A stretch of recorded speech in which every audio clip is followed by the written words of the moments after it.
Salut la team Parents Solo. Aujourd'hui, on va parler du nouveau... Papa, mon frère m'a volé mon ours. Ok, je gère ça, j'arrive dans 2 secondes. Et voilà, vous entendez? Plus rien. Alors, comment on fait ça? Eh bien, je vais vous donner 6 méthodes qui fonctionnent pour de vrai. Restez bien jusqu'à la fin parce que je vous donnerai aussi les oui mais des méthodes. Alors, la première méthode, c'est déjà de se contrôler, soit garder son calme et faire attention à tout ce qui va être verbal et paraverbal. Notre ton de voix, la façon dont on va placer notre voix par rapport au conflit. Si déjà nous on arrive énervé, on va rajouter l'énervement sur l'énervement et là on est sûr d'arriver au drame. Donc bien penser à poser sa voix et à reformuler soi-même, soit à aider les enfants à reformuler et à analyser. C'est une première méthode qui a fait ses preuves et qui fonctionne plutôt pas mal. Évidemment, ça dépend de l'âge de vos enfants. Deuxième solution, c'est de leur confier des missions. L'idée, c'est de leur montrer que vous croyez en eux et qu'ils sont responsables. Donc, vous allez aller confier une mission à chacun d'eux. Premièrement, ça va avoir un effet de diversion et deuxièmement, ils vont se sentir plus importants, ils vont se sentir responsabilisés et ça va leur servir déjà pour régler leurs conflits tout de suite et puis ça va leur servir aussi pour plus tard dans leur vie sociale. Troisième méthode possible, ça va être d'entrer dans leur jeu.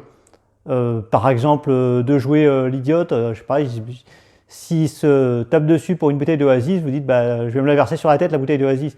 Du coup, c'est quelque chose d'inattendu, ça va les surprendre et ça va les sortir de leur conflit.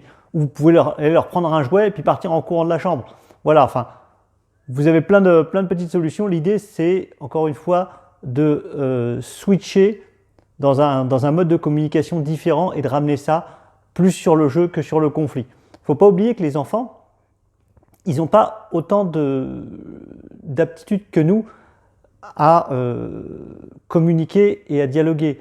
Regardez les tout petits, quand globalement ils n'arrivent pas à voir ce qu'ils veulent, ils vont taper, ils vont crier, ils vont pleurer. Et puis petit à petit, on va avoir, j'allais dire, une évolution de la communication qui va naturellement permettre d'améliorer le dialogue. Et bien ça marche pareil, ils n'ont pas les codes sociaux. Quand ils sont petits, entre frères et sœurs, ils n'ont pas tout ça. Donc il faut petit à petit leur enseigner. Quatrième méthode que je pourrais mettre aussi dans toutes les autres méthodes, c'est d'essayer de rester neutre. Donc on ne prend pas parti évidemment, mais c'est moi qui ai commencé, mais c'est elle qui a pris ma place. Comme vous n'avez strictement rien de ce qui s'est passé, parce que la plupart du temps vous n'étiez pas là, vous ne pouvez pas départager la situation. Et puis il ne faut pas non plus se perdre dans des petits détails en disant alors qui a dit quoi, quand, à quelle heure. Enfin bon, ce n'est pas un rapport d'incident. L'idée, ça va être d'être impartial, neutre et de séparer les belligérants. C'est-à-dire d'en mettre un dans sa chambre et puis l'autre de l'autre côté de la chambre. Vous allez me dire oui, c'est pas forcément juste, mais pour les enfants, ils vont voir qu'il y a une certaine symétrie. Donc, on ne sait pas qui a fait quoi, mais au moins c'est pour tout le monde pareil. Donc ça, c'est une première solution. Donc la cinquième méthode, c'est, j'en parlais un petit peu tout à l'heure, c'était d'amener la communication. Comme je disais, quand les enfants sont petits, ils n'ont pas forcément tous les codes sociaux pour s'exprimer, pour exprimer ce qu'ils veulent.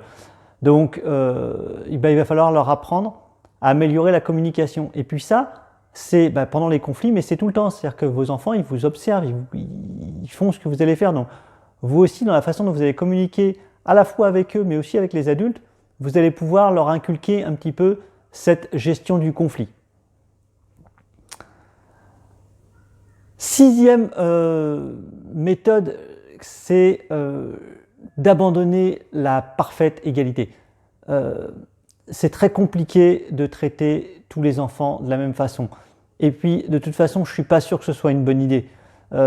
J'ai envie de dire que les enfants, ils ne doivent pas être tous traités pareil, mais ils doivent tous être spécialement traités.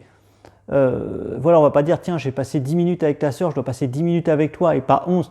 Non, l'idée c'est plutôt de dire, voilà, ta sœur en ce moment, elle a besoin de mon attention parce qu'elle passe, je ne sais pas, un devoir ou quelque chose comme ça. Maintenant, dis-moi toi de quoi tu as besoin et je passerai du temps pour toi, mais un temps qui va être spécialement réservé à toi et qui ne va pas se calculer en minutes, mais qui va se calculer en degrés d'attention. Et c'est là que ça fait toute la différence. C'est là que c'est très important.